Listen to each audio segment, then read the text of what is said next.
हम कंडक्ट करेंगे और 15 दिसंबर से हमने ये एग्जाम शुरू कर दिया था।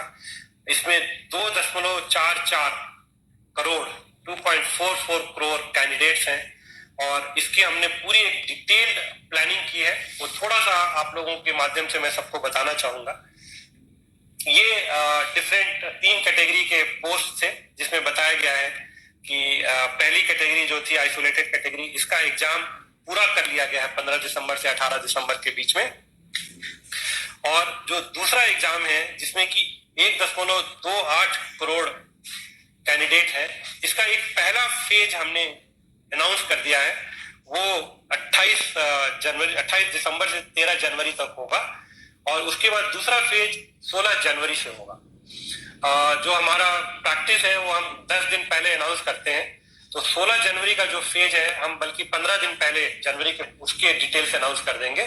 और जो 28 दिसंबर से एग्जाम हो रहा है उसके डिटेल्स हम ऑलरेडी अनाउंस कर चुके हैं। कुछ उसकी जो मुख्य बातें थी आप लोगों के माध्यम से हम कैंडिडेट्स को बताना चाहते थे। और जो तीसरा एग्जाम है वो 1.15 करोड़ उसमें एप्लीकेशंस आई हैं लेवल 1 की। ये जब NTPC non technical popular category का एग्जाम खत्म हो जाएगा उसके बाद उस एग्जाम को प्लान करेंगे, एक कंटिन्यूअस बेसिस पे एग्जाम। इसमें ये डिटेल्स इसमें दी गई हैं। जो पहला फेज 28 दिसंबर से 13 जनवरी तक प्लान किया गया है, ये 12 दिन तक एग्जाम चलेगा, 24 शिफ्ट में है और इसमें करीब 23 लाख कैंडिडेट हैं। इस बार हमने ध्यान रखा है कोविड को ध्यान की ज्यादा से ज्यादा लोगों को उनके होम स्टेट में ही परीक्षा का हम सेंटर दे पाए और स्पेशली फीमेल कैंडिडेट्स और जो फिजिकली हैंडीकैप्ड हैं उनको तो बिल्कुल उनके डिस्ट्रिक्ट के आसपास नियरेस्ट जगह पे ही दे ताकि जर्नी कम से कम करनी पड़े। तो इसको ध्यान में रखते हुए हमने ये किया है। जो कोविड प्रोटोकॉल है उसका पूरा ध्यान रखा जाए, ये हमने व्यवस्था की है। जो आरआरबी की वेबसाइट पे है उस पे सब कुछ हमने ऑनलाइन रखा हुआ है। वो अपना एडमिट कार्ड ई कॉल लेटर डाउनलोड कर सकते हैं। जो ट्रेवल अथॉरिटी है एससी एसटी कैंडिडेट के लिए वो डाउनलोड कर सकते हैं। तो सब कुछ इलेक्ट्रॉनिक प्लेटफॉर्म पे रखा हुआ है। केवल आपके माध्यम से हम कैंडिडेट्स को यह अनुरोध करना चाहेंगे कि वो ऑफिशियल आरआरबी की वेबसाइट पे ही जाएं और वहीं से सूचना लें।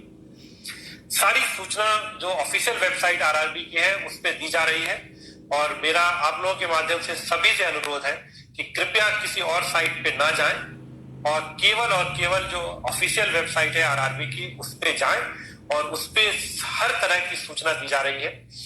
और हमने ये भी इंतजाम किए हैं कि किसी वजह से अगर कोई कैंडिडेट किसी शेड्यूल डेट पे परीक्षा नहीं दे पाता है तो वो हमको बताए और उसके लिए हम दूसरी डेट तय करेंगे, क्योंकि हमें पता है कि कोविड की सिचुएशन है, कभी ट्रेवल में दिक्कत हो सकती है, कुछ हो सकती है, लेकिन वो हमको उनको बताना चाहिए तुरंत।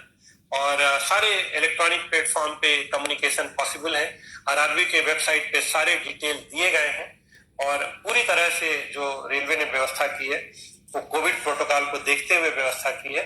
अपने जो कैंडिडेट्स हैं उन सबके फैसिलिटीज को ध्यान में रखते हुए किया है और जहां भी जरूरत पड़ेगी वहां पे हम स्पेशल ट्रेन भी चलाएंगे और हम करेंगे कि किसी भी अभ्यर्थी को कोई किसी तरह की दिक्कत ना आए।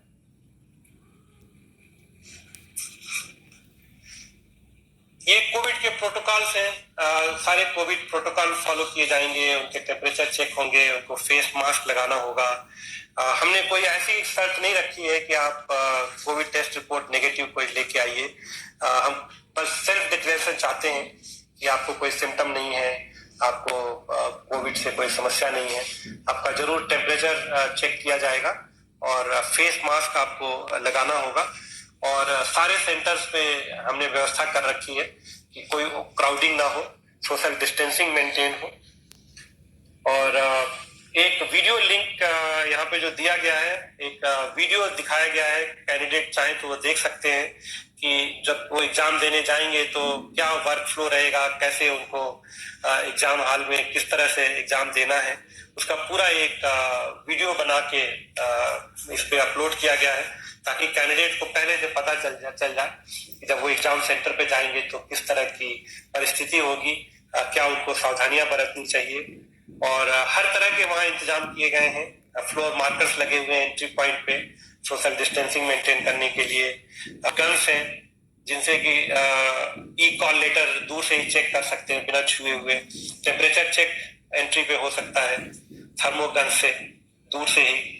उनकी फ्रिस्किंग भी होगी, वो सेल्फ यूजिंग HHD डिवाइस से होगी, दूर से ही उनकी फ्रिस्किंग की जाएगी। और उनके ई कॉल लेटर और ओरिजिनल ID प्रूफ उनको अपने साथ लेके आना चाहिए और सेल्फ डिक्लेरेशन फॉर्म लेके आना चाहिए। ई कॉल लेटर साथ में होना चाहिए, ओरिजिनल ID प्रूफ होना चाहिए और कोविड-19 का एक सेल्फ डिक्लेरेशन फॉर्म उनको लेके आना चाहिए एग्जाम सेंटर पे। उनकी जो रजिस्ट्रेशन हो रही है वो बायोमेट्रिक डिवाइस यूज करके होगा। फोटो उनकी कैप्चर होगी वहां पे वेब कैमरा पे।